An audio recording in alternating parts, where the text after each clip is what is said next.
Bitin na yun. Nasaan ang isa? Ayan o. Papa. Parang hindi nagkikita ang mga to eh. Papa naman.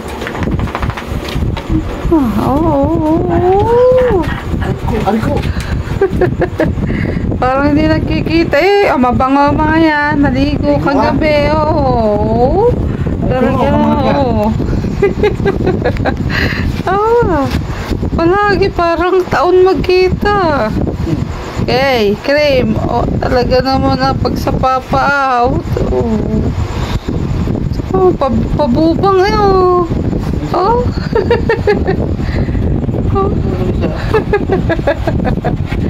Pabubang eh. Pabubang. Pabubang. Ang babait naman ng mga alaga na yan.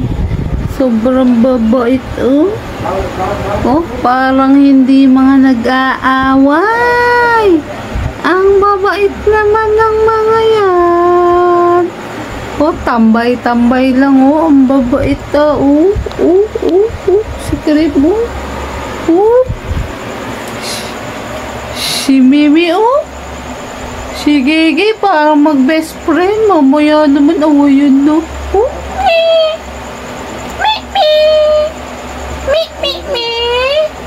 Gutom na ang Mimi. Ha? Gutom na din ang Gigi. Wow.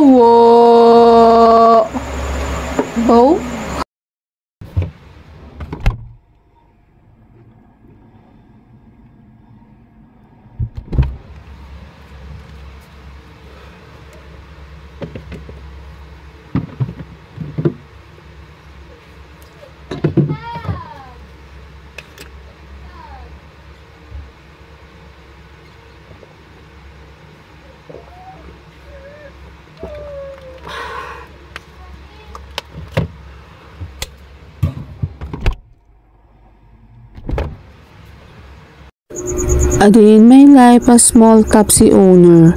Good morning everyone. Samahan niyo akong maglinis ng aming maliit na kusina. Ilang taon ko na rin po itong ginagawa. Kada gising ko po sa umaga after breakfast, kailangan ko po talagang magmadaling maglinis. At syempre, sa gabi din po ay naglilinis din ako after closing. Sinisigurado ko po na naligpit at nahugasan na po lahat ng mga pinagkainan ng customers para po maiwasan yung mga ipis-ipis at ano ba pong mga insekto na mapunta dito sa aming kusina. Kailangan po talaga malinis ang kusina. Kailangan po talaga ay maingat at malinis tayo sa ating kusina dahil dito po natin niluluto, pine-prepare ang ating mga pagkain. Lalo na po ako na may munti po akong tapsihan. Ito po ang aking pinagkakakitaan. Kaya iniingatan ko po talaga na may mag-serve po ng hindi maganda at hindi tama sa aking mga customers.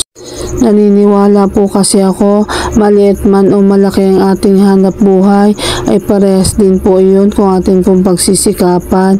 Kaya po kailangan talaga magsikap at mahalin po ito kung ano man po ang ating pinagkakakitaan. Sa totoo lang po, bata pa lang po ako, gusto ko na po talagang maging isang teacher. Kaso lang po, hindi ko po ito natupad kasi maaga po akong nakapag-asawa. College pa lang po ako noon nung nakapag-asawa ako, kaya po napastop na rin po ako. Siyempre, kailangan ko rin po tumulong din po sa paghahanap buhay para po mabuhay yung aming mga anak. Yun lang pong asawa ko ang siyang nagtuloy ng pagka-college niya. Ako po ay nagtrabaho na po sa Cavite. 6 years din po akong nag-work sa isang electronics company sa Cavite.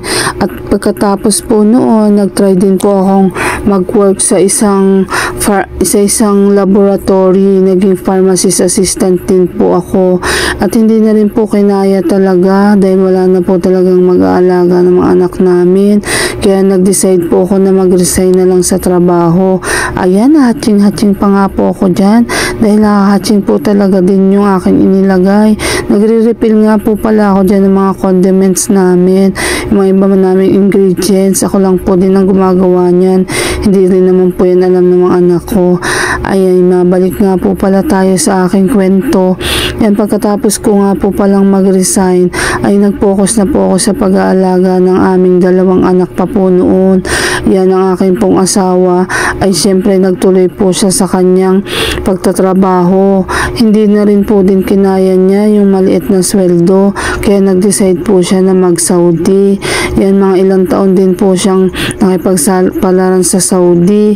Hindi rin po din maganda ang kanyang naging opportunity doon, kaya bumalik din po uli siya ng Pilipinas. May 7 taon din po siyang nagtrabaho doon. Talagang napakahirap din po dahil ako po ang nag-alaga sa aming mga anak. Ako lang po talagang mag-isa.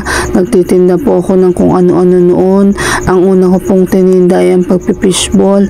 Nagtinda nga rin po ako ng mga uling, kung ano-ano pa, ng mga candies, na kayon po ay tinitinda ko lang po sa harapan ng bahay na inuupahan namin. Hanggang sa nag-ikot-ikot din po ako, nag-buy and sell, na nagpapautang po ako ng kung ano-ano pong mga frozen goods, ano-ano pong pagkain, na every week po ay ang bayaran at daily po akong naniningil. Medyo masakit po yung sa binti dahil pud-pud na po ang iyong tsinelas, hindi nyo pa po nasisingil talaga. Siyempre dumanas din po talaga ako doon ng medyo okay at medyo hindi maganda, dahil ang minsan po ay ang nangyayari kapag 20 pesos, 10 pesos na lang po ang mga balanse ng mga customer ko, ay hindi na po nila yung binabayaran. Kaya po nakapag-isip ako ng iba pong pagkakakitaan. Hindi naman po ako talaga marunong magluto. Na-inspire lang po ako sa aking mga kaibigan na sila Iris at Brian. Mga chefs po sila. Kaya po pag nagkikita-kita kami, talagang naiinggit po ako sa kanila dahil ang gagaling po nilang magluto. Kaya sabi ko, kailangan maging marunong din ako. At ayun nga po, kasasama ko at kapapanood ko nga po sa kanila. At talagang mababait po sila. Tinuturuan po talaga nila ako. Kaya na-inspired po ako at nagtayo nga po ako ng munting tapsihan dito sa amin. Bali sa bahay nga lang po. Nag-start nga po ako noon. Talagang wala pa po kaming ref. Sa cooler lang po ako naglalagay ng mga stocks ko. At hindi po yung karamihan. Hindi rin po ganun kadali ang dinanas ko sa pagtatayo ng munting tapsihan, dahil sa una po talaga wala po talaga akong customer. Kailangan ko po talagang makipagsapalaran, kaya po at sinaga ko po ito. Talagang hindi po ako tumigil hanggang sa unti-unti na nga pong nagkakaroon ako ng customers, at siguro po talaga ay nasarapan po sila sa mga niluluto ko.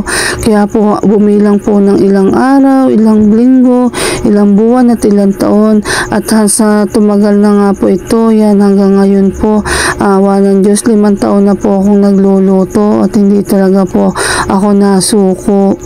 Kaya sa mga nanay na katulad ko na nasa bahay, mag-isip-isip din po kayo ng pwede nyong pagkakitaan.